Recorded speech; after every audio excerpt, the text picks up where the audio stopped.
안녕하십니까. 소통의 문학 주역 시간입니다.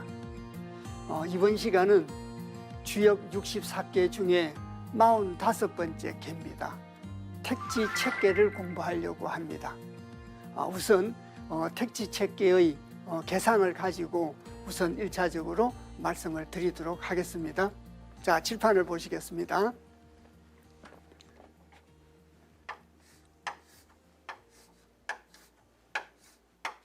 택지 책계는 아래는 땅입니다. 위는 연못입니다. 자, 그래서 위는 연못이고 아래는 땅입니다.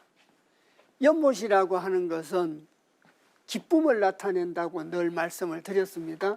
그래서 기쁠 열자를 말씀 설자로 이제 표현을 해서 말씀설을 기쁠 열자로 이제 읽게 됩니다.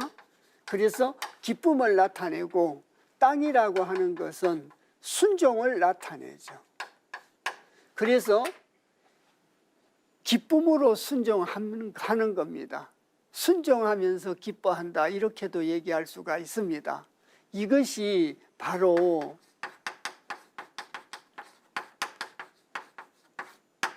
책계입니다. 이 채자는 모일 채자입니다. 자, 모일 채자, 모을 채자입니다. 이 계상을 보시면 나중에 계상에서 소상하게 말씀드리겠습니다만은 땅 위에 연못이 있습니다. 땅 위에 연못을 만들어서 이 연못에 물을 모으는 겁니다. 자, 물을 모으는 것이 바로 이제 모음의 이치를 나타내고 있는 책계라는 겁니다. 그래서 꼭 물만 모으는 건 아닙니다.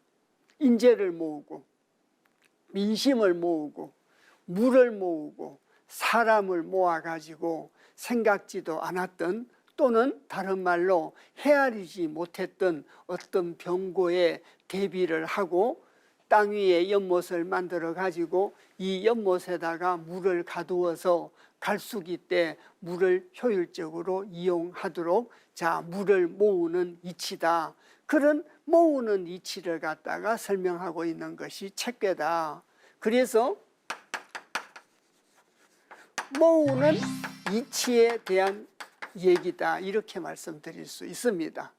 아까도 말씀드렸듯이 꼭 물만 모으는 게 아닙니다. 물은 다른 뜻으로 하늘의 언택이요 성인지도를 의미하기도 하니까 성인지도를 모으는 것도 모음의 범주에 들어갑니다. 사람을 모으고 민심을 모으는 것도 물론 모음의 범주에 들어갑니다. 이래서 그런 여러 가지를 갖다가 모으는 걸 설명하고 있는 것이 바로 택지 책계라는 겁니다. 자, 그러면 모으는 이치를 나타내고 있는 책계의 전체적인 뜻을 잘 이해할 수 있도록 하기 위해서 책계와 관련된 궤, 특히 책계의 계변과 관련된 궤를 잠시 살펴보도록 하겠습니다. 자, 그래서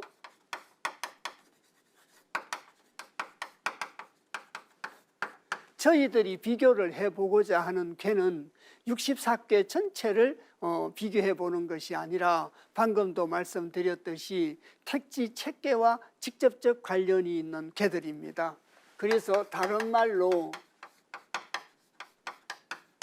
계변이라고 할 수가 있죠. 계가 변했을 때, 음이 양으로 변하고 상하로 변했을 때를 말합니다. 자, 그래서 첫 번째가 도전계입니다. 거꾸로 도자 이마전자를 썼기 때문에 도전계는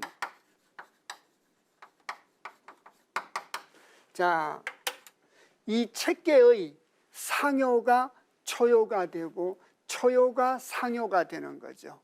그래서 거꾸로 뒤집는 겁니다. 육효를 차례차례대로 거꾸로 뒤집어서 만들어진 궤가 도전계입니다. 그러면 여기 있는 연못이 거꾸로 뒤집히면 바람이 되죠. 여기 있는 땅을 거꾸로 뒤집으면 전부 다 음이기 때문에 변화가 없습니다. 이래서 지풍 성께죠. 위에는 땅이고 아래는 바람이라 이게 지풍 성께지 않습니까? 그래서 도전께는 바로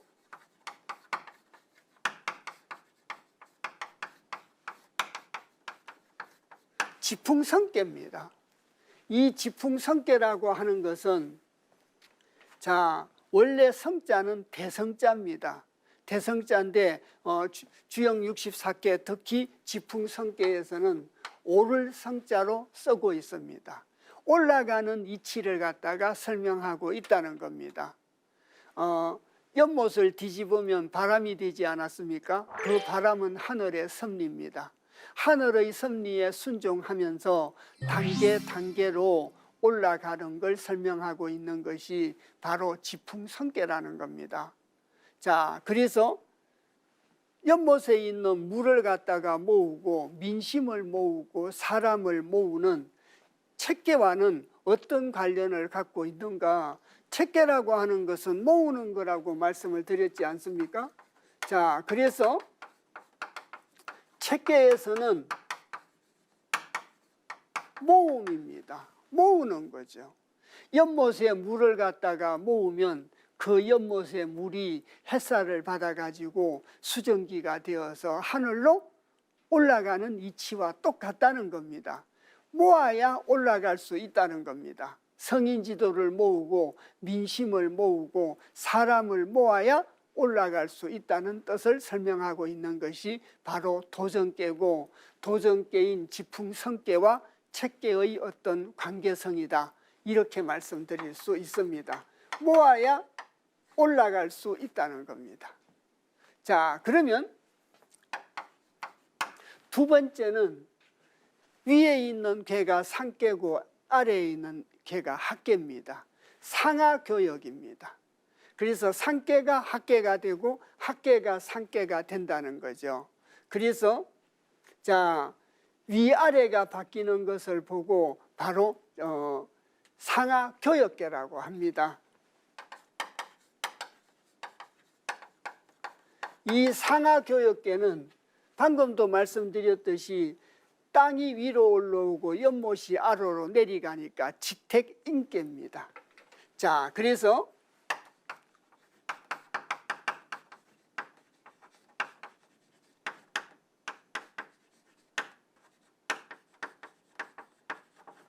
이 지택인계의 이말 임자의 뜻은 하늘의 언택이 임한다는 겁니다. 자, 그러면 책계와 직접적인 관계는 성인 지도를 모으고 사람들을 모아야 하늘의 언택이 임한다는 겁니다. 그러면 하늘의 언택이 임할 때 어떤 자세를 가져야 되는가? 그러면 정성을 다하고 성인 지도에 대한 어떤 믿음을 가져야 되겠죠. 그래서 성인 지도에 대한 어떤 믿음으로 가지고 사람도 모을 수 있고 물도 모을 수 있고 민심도 모을 수 있습니다. 그래서 성인 지도로 가지고 성인 지도에 대한 믿음을 가지고 있어야 하늘의 언택이 임하게 된다는 걸 설명하고 있는 것이 지택인계입니다. 자, 그래서 거듭 말씀드리지만 성인 지도에 대한 믿음이 있어야 된다는 얘기죠. 그래서 성인 지도에 대한 믿음을 가지고 자, 연못에 물을 모으고 민심을 모으고 사람들을 모아야 된다는 얘기입니다. 자, 책계에서도 제사에 대한 얘기가 나옵니다. 책계에서 제사에 대한 얘기가 나오는 것은 바로 정성에 대한 얘기죠. 성인 지도에 대한 깊은 정성이 있어야 자, 하늘의 언택이 임할 수 있고 모을 수 있다는 걸 얘기하고 있습니다. 자, 세 번째가 음양대언계입니다.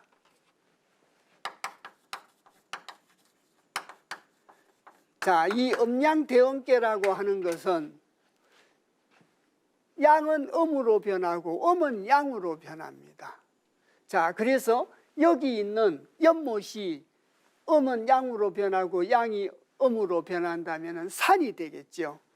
여기 있는 땅이 전부가 양으로 변하면 하늘이 되지 않습니까? 그래서 산천대축계입니다.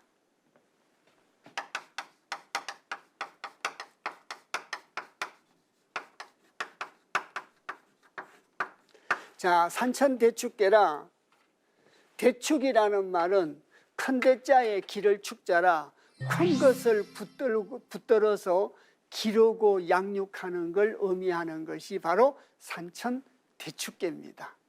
이렇게 해서 큰 것을 갖다가 붙들고 기른다는 뜻을 가졌습니다. 자, 그러면 책계와 어떤 관계를 가지고 있느냐?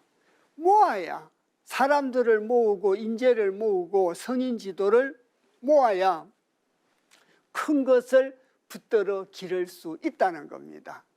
자, 그래서 그런 관계성을 갖고 있는 것이 바로 대축계와 책계입니다. 자, 그리고 네 번째가 혹계가 있습니다.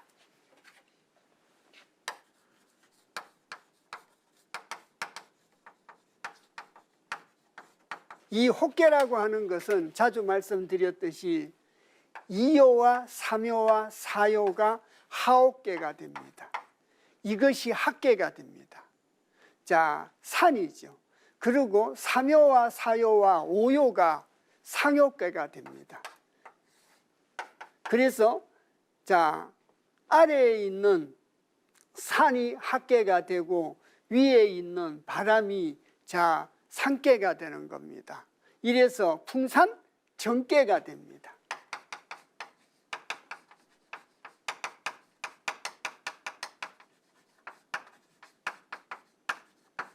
이 점이라고 하는 것은 점점점자입니다. 그러면 정계하고 책계가 어떤 관계를 갖느냐? 점점점자라고 말씀드렸지 않습니까? 모으는 것도 자, 이 모으는 것이 정계에서처럼 점점 모아야 된다는 겁니다. 한꺼번에 많이 모을 수 없다는 얘기입니다. 2단계, 3단계를 띄어서 모을 수도 없다는 얘기입니다. 그래서 점점 모으게 되는 겁니다. 자, 점차적으로 모은다는 뜻을 갖고 있습니다. 자, 저희들이 오늘 공부를 해야 될 이 책계의 내용 안에 계변과 관련된 도정계와 교역계와 음양대응계와 혹계의 내용들이 전부 결부되어 있다는 겁니다. 결부되어 있기 때문에 모아야 올라갈 수 있고, 자, 성인지도에 대한 믿음으로라야 임할 수 있듯이 모을 수 있고, 자, 산천대축계처럼 작은 사람들이 큰 것을 붙들고 기를 수 있다라고 하고, 또 정계에서처럼 점점 모아야 된다. 사람들이라고 하는 것은, 민심이라고 하는 것은 갑자기 모을 수 없다는 겁니다. 점점 단계별로 모은다는 뜻을 갖고 있습니다. 그래서 계변과 관련된 4가지를 잠시 설명 말씀을 드렸습니다. 자, 그러면 책계와 전체적인 의미를 갖고 있는 요지와 괴사, 단사, 대상사를 차례대로 살펴서 공부를 하도록 하겠습니다. 자, 첫 번째 요지입니다. 요지에서 아까도 여러 차례 말씀드렸지만 위에는 연못이고 아래는 땅이라 택지책계다. 자, 저 채자를 모을 치자, 치자로 발음을 하기도 합니다. 그 치자로 발음을 하는 건 단사에서 공자께서 채는 치아이라라고 해석을 함으로써 치자로 읽을 수 있는 근거가 있습니다. 그래서 저희들도 단사를 지나면서부터는 채를 치로 발음하도록 하겠습니다. 자, 두 번째가 개의 뜻입니다. 자, 모을 채자고 가로 열고 치자라고 썼습니다. 그래서 자, 모일 채는 모으는 것인데 한란에 대비해서 인재와 민심을 모으는 것이고 흘러가는 물을 모으는 것이고 군자의 인격적인 영양소인 성인 지도를 갖다가 모으는 것이다. 그래서 취합하는 것이다. 취합을 해가지고 하나가 된다는 뜻을 갖고 있기 때문에 그래서 자 취향과 단결의 어떤 문제를 얘기하고 있다라고 할 수 있습니다. 자 그리고 세 번째가 궤서입니다. 궤의 차례죠. 저희들이 45번째 궤인 택지책궤를 공부하기 전에 자 44번째 궤인 천풍국궤를 공부했습니다. 천풍국궤라고 하는 것은 만남의 이치를 설명하는 거라고 말씀드렸지 않습니까? 부라고 하는 것은 성인지도와 만남이요, 사람과 사람의 만남이요, 만남의 이치, 성인과 군자의 만남의 이치를 설명하고 있다. 이렇게 이제 정리해 볼 수 있습니다. 자, 그래서 만나고 나면 반드시 자 모이게 되기 때문에 그래서 칙계로 받았다. 그래서 채라고 하는 것은 모을 치자도 모을 치자고 모을 채자다 이렇게 말씀드리지 않습니까? 그래서 모으는 이치를 갖다가 설명하고 있기 때문에 그래서 국계 다음에 차례가 채계가 그 차례를 받게 된 것이라고 석계에서 얘기를 하고 있습니다. 그리고 이제 괴상입니다. 택지채계의 괴상이라고 하는 것은 아래는 순종을 나타내는 땅이고 위는 기쁨을 나타내고 있는 태입니다. 연못이죠. 그래서 기쁜 마음으로 순종을 하는 것을 의미하는 것이 바로 택지채계다.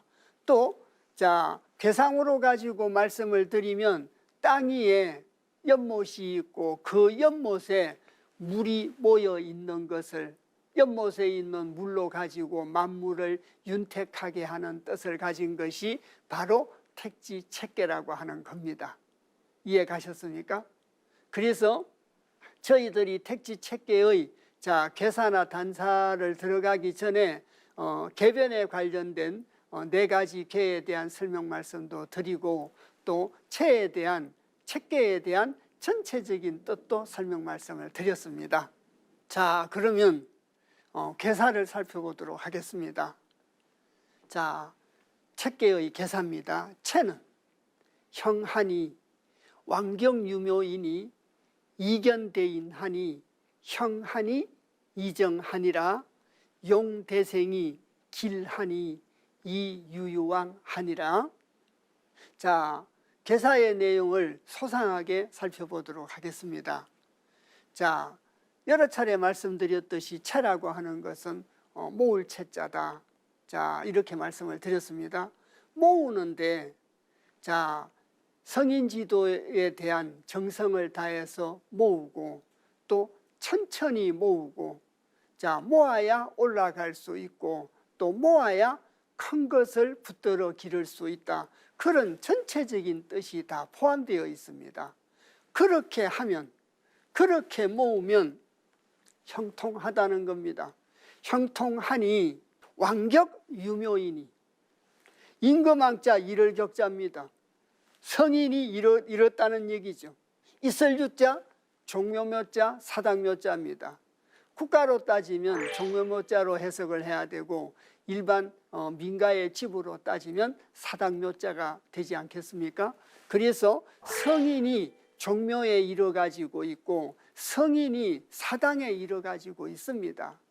그 얘기는 자 종묘나 사당이라고 하는 것은 자 임금이 하늘에 제사를 지내고 또 자 집안에서 어려운 일이 있을 때 정성을 다해서 조상들에게 제사를 바치는 장소가 종묘고 사당이지 않습니까? 성인이 이뤄가지고 있는데 종묘에 이뤄가지고 있고 사당에 이뤄가지고 있다는 것은 정성을 다한다는 뜻입니다. 성인 지도에 대한 정성을 갖다가 다한다는 뜻이죠. 그렇게 모은다면 형통해지지 않겠습니까? 그래서 왕경유묘인이 정성을 다하고 이견대인하니 이로울 이자 큰대자 사람인자입니다. 대인을 갖다가 만나봄이 이롭다. 늘 자주 말씀을 드렸습니다. 볼견자라고 하는 것은 자각의 의미를 갖고 있다. 그냥 대인을 쳐다보는 것이 아니라 대인의 말씀을 듣고 깨달음의 의미까지 포함된 것이 바로 불견입니다. 그러면 이롭다는 거죠. 자, 그래서 대인을 만나서 대인의 뜻을 깨달으면 이롭고, 또 형하니, 성인의 말씀을 깨달았다는 건 성인의 말씀을 자각했다는 뜻이 아니겠습니까? 자각을 하면 자, 신뢰를 하게 될 것이고, 또 확고한 신념을 가지게 될 것이고, 또 실천에 옮기지 않겠습니까? 자, 그래서 형통하고 이정하니라, 이로울 이자 바를 정자죠. 발음은 이롭다라고 하니라. 늘 말씀드리지만 이정이라고 하는 것은 유학의 어떤 전제 조건이죠. 발라야 이롭다는 건 전제 조건입니다. 자, 그리고 용대생이 길하니, 썰용자 큰대자 소생자입니다. 자, 해생물을, 번제를, 큰 소를 잡아서 쓰면 길하다는 겁니다. 자, 큰 소를 잡는다는 것은 물질적인 의미가 아닙니다. 여기서 소생이라고 하는 것은, 소는 땅을 상징하고 소와 땅이라고 하는 것은 순종의 동물이지 않습니까? 그래서 주역 공계에 자, 빈마 지정이라는 말이 있지 않습니까? 말 중에 암말을 보고 말하죠. 암말은 순말보다 순종을 잘하기 때문에 암말이라고 표현을 한 겁니다. 그리고 소와 말을 비교를 한다면 소는 더욱더 순종의 성격을 갖고 있는 동물이죠. 이래서 돈이 많은 집에서 큰 소를 잡아가지고 제사를 지내면 길하다는 뜻이 아니라, 소처럼 순종하는 마음으로 가지고 제사를 지나면 길하다는 뜻입니다. 자, 그래서 용대생이 길하니, 대생의 뜻 이해 가시죠? 그리고 이유유왕하니라. 자, 방금도 말씀드렸듯이 소와 같이 순종하는 마음으로 가지고 자, 제사를 지내면 길하고, 순종하는 마음으로 가지고 의지하는 바가 있기 때문에 이롭다고 합니다. 자, 소를 잡으면 정성이 있고, 자, 소를 잡지 못하면 정성이 없다라는 그런 뜻이 아니라는 거죠. 자, 그러면 여기에 대해서 이제 공자께서 한 구절 한 구절을 자, 설명하고 있습니다. 그래서 단할 채는 치아이니 순이열하고 강중이 응이라 고로 치아이니라. 첫 번째 구절과 두 번째 구절은 채에 대한 설명을 하고 있습니다. 그리고 세 번째 구절은 왕경유묘 치효양 야일세오, 이견대인 형은 치정일세오. 그래서 왕경유묘와 이견대인 형에 대해서 설명하고 있습니다.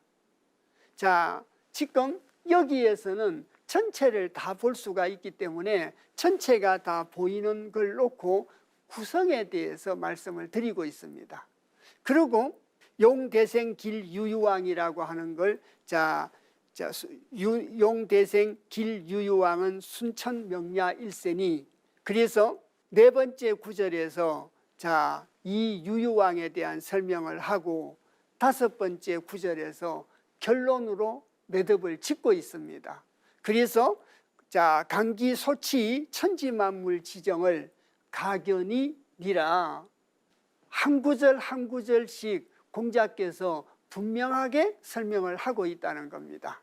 자, 그러면 구체적 내용을 살펴보도록 하겠습니다.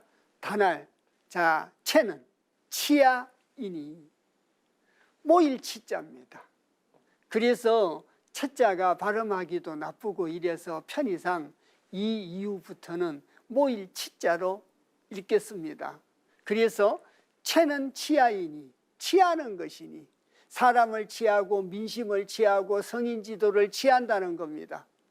사람을 치하고 민심을 치하고 성인 지도를 치하는 것이니 순이 열하고 순종하고 기뻐하며. 괴상을 잠시 보시겠습니다. 자, 이 괴상의 뜻으로 가지고 설명을 한 거죠. 여기에다가 말미암을 이자만 들었습니다. 순종하고 기뻐하면서 취해야 된다는 겁니다. 어디에 순종을 하는 것이겠습니까? 성인 지도에 순종하는 거지 않겠습니까? 성인 지도에 순종을 갖다가 해야 모을 수 있게 된다. 이래서 이 계상을 가지고 해명을 하고 있다는 겁니다. 다시 단사 내용을 보시겠습니다. 그래서 순이열하고 순종으로서 기뻐하고 강중이 응이라. 강이 중을 얻어서 응하더라 그 말이죠. 그래서 응이라 고로 치하이니라. 이런 고로 취할 수 있다는 겁니다. 왜 제가 택지책계를 공부를 시작하면서 관련된 쾌를 왜 설명을 드렸겠습니까? 그 관련된 쾌를 통해서 강중이 응하는 고로 취할 수 있다는 걸 저희들이 간단하게나마 확인해 볼 수 있었습니다. 자, 그래서 잠깐 계상을 보시겠습니다. 자, 중을 얻은 자리가 2호입니다. 5호가 중을 얻었습니다. 그런데 2호는 6, 1호 음입니다. 음은 강중이 아니라 부드러울 유자를 써서 유중이겠죠. 그리고 5호 성인의 자리 9호 자리입니다. 9호 자리는 양이라 붓셀강자를 붙일 수 있지 않겠습니까? 그래서 강중이라고 하는 것은 누구를 지칭하느냐? 6효로 따지면 9호효를 지칭합니다. 성인군자로 따지면 성인을 지칭합니다. 군자가 성인 지도에 순종을 하니까 성인이 응하더라 그 말입니다. 여기 있는 6위가 9호에게 순종을 하니까 9호가 응하더라. 5호하고 2호는 서로 응효의 관계에 있습니다. 응과 양이라 응이 되는 거죠. 그래서 효로 보더라도 응효는 9호효를 보고 말하고 일반적인 걸로는 성인을 보고 말을 한다. 이렇게 말씀드릴 수 있습니다. 자, 단사를 다시 보시겠습니다. 자, 그래서 순이열하고 순종으로서 기뻐하고 강중이 응함이라. 순종을 하니까 9호 성인이 응함이라. 9호 성인이 응한 고로 취할 수 있다는 겁니다.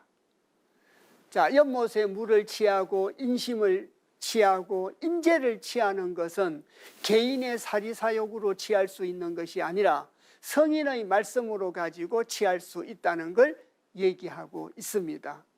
자, 그러면 저희들이 전체적인 걸 살펴본 내용과도 일맥상통한 의미를 갖고 있음을 살펴볼 수 있었습니다. 자, 왕경유묘와 이견대인 형에 대해서 설명하고 있습니다. 왕경유묘는 이슬유자 사당묘자지 않습니까? 왕이 사당에 이뤄가지고 있다는 것은 이룰 치자인데 여기서는 다할 치자입니다. 다할 치자, 효도할 효자, 제사 바칠 향자입니다. 그래서 효도를 다해가지고 제사를 바친다는 겁니다.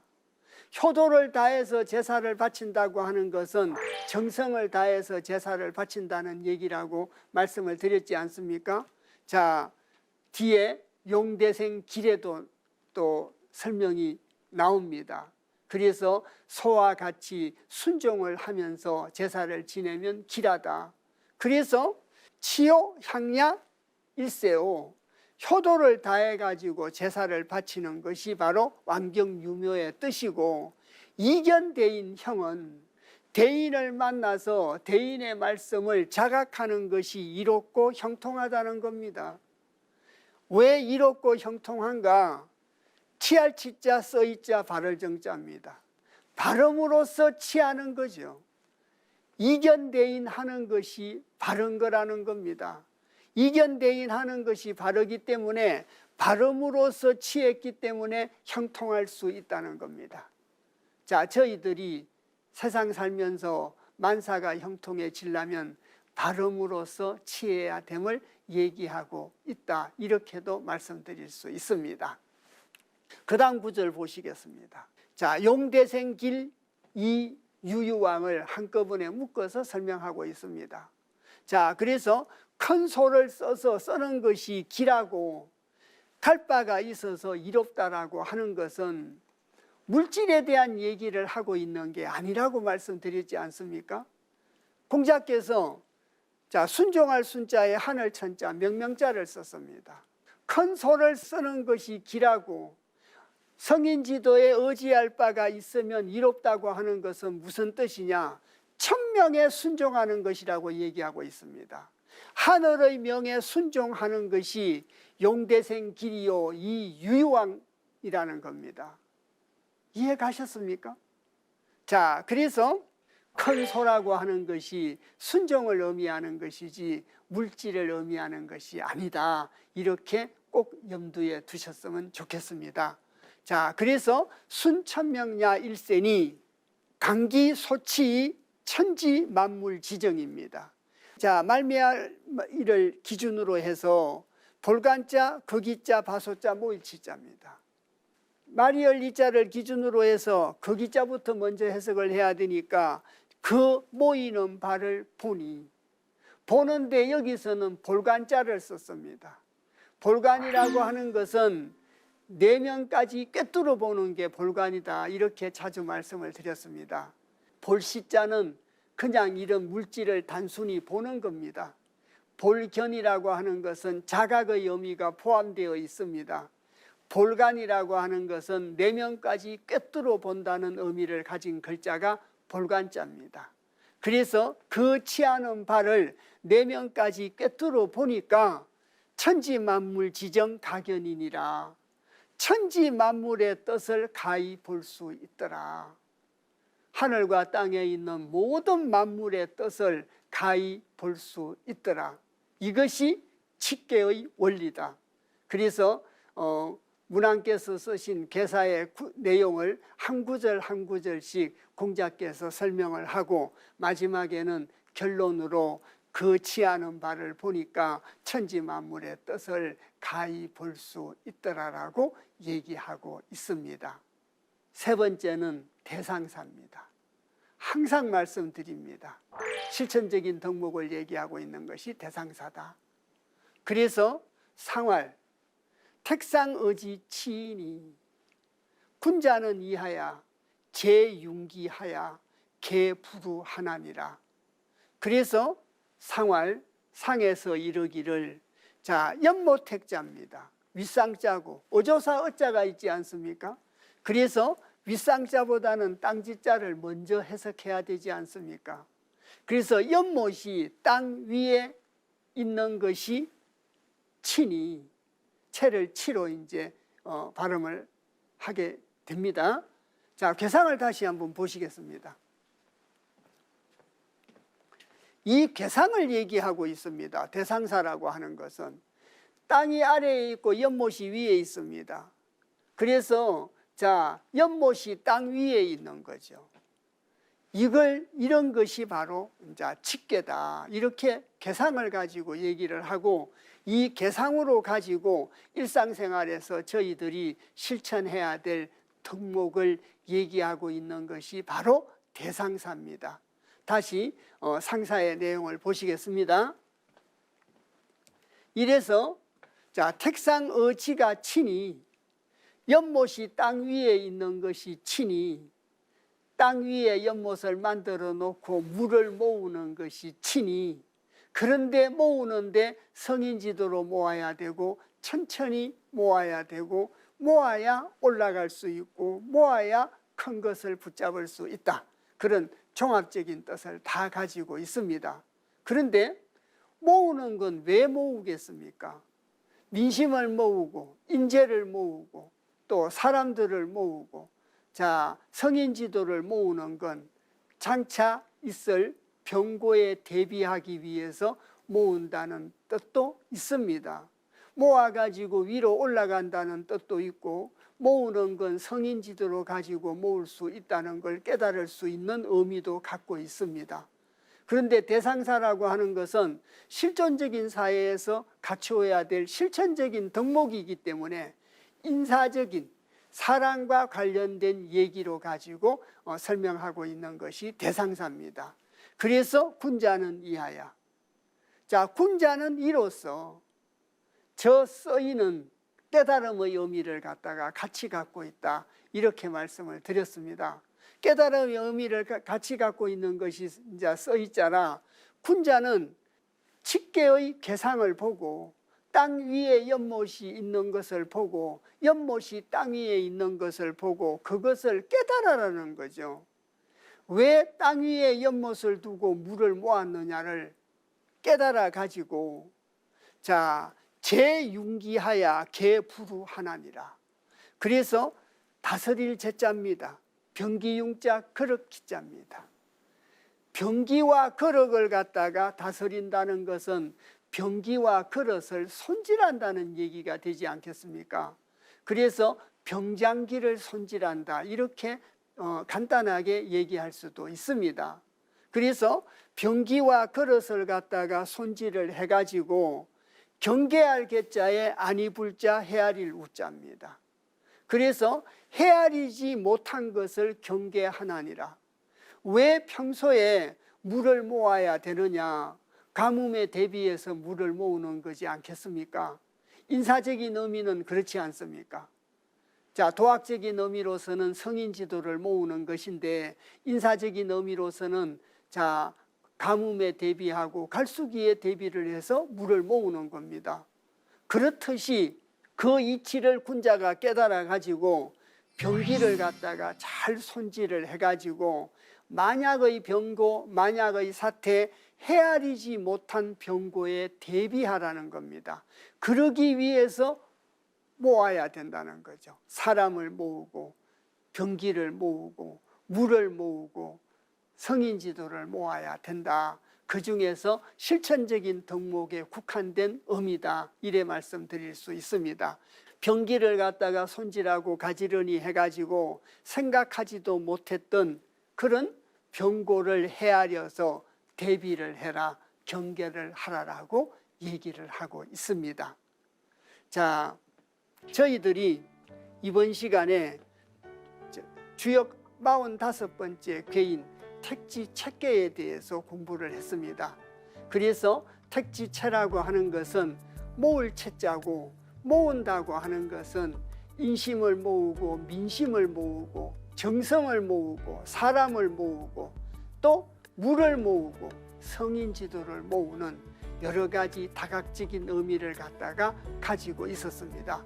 그러고 모으는 것은 사람의 욕심으로 모어지는 것이 아니라 성인 지도로 가지고 인재와 민심을 모을 수 있다. 성인 지도로 모아야지 사리사욕으로 모아가지고는 자, 모일 수가 없음을 얘기하고 있었습니다. 그리고 실천적인 덕목으로 평소에 병기를 손질해 가지고 예상하지 못했던 병고에 대비하라는 실천적인 덕목까지 얘기를 하고 있었습니다. 다음 시간에는 오늘 저희들이 공부를 한 택지칙계의 개사와 단사와 대상사에서 나타난 전체적인 뜻을 바탕으로 육효사를 공부하도록 하겠습니다. 오늘 택지칙계 같이 공부해 주셔서 대단히 감사합니다.